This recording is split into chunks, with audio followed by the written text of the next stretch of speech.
Now, Shannon, this time of year, everyone's thinking about what's happening in the field, taking the grain out of the field. But there's also a lot to think about in terms of the grain bin. Well, there really is. And in harvest time, everything is going a mile a minute. Everybody's in a big hurry to try to get the harvest completed as quickly and as cost effectively as they can.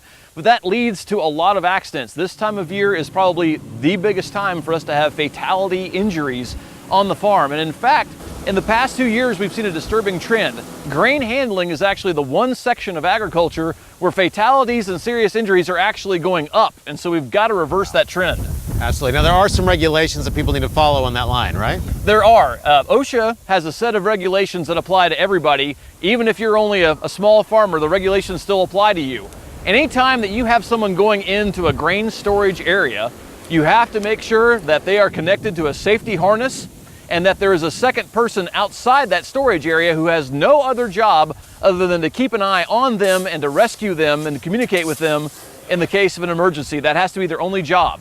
Additionally, if there's any sort of grain moving equipment in that bin, if it's a conveyor, an auger, anything like that, we either have to physically or electrically disconnect it, and we have to lock it out and tag it out so that there is no chance that that auger can go into motion while somebody's actually in the storage area.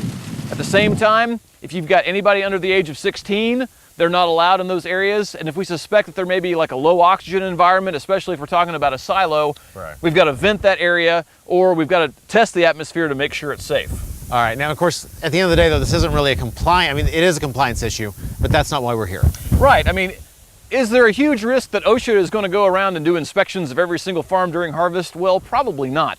But the reason these regulations are there is because it's a serious safety concern for everybody involved. And so following the regulations isn't just the law, it's really a good idea to keep everybody on the farm safe. We really don't want anyone dying on the farm. Absolutely. All right. Well, folks, if you'd like more information on this topic, you can visit our website, sunup.okstate.edu. Click on links.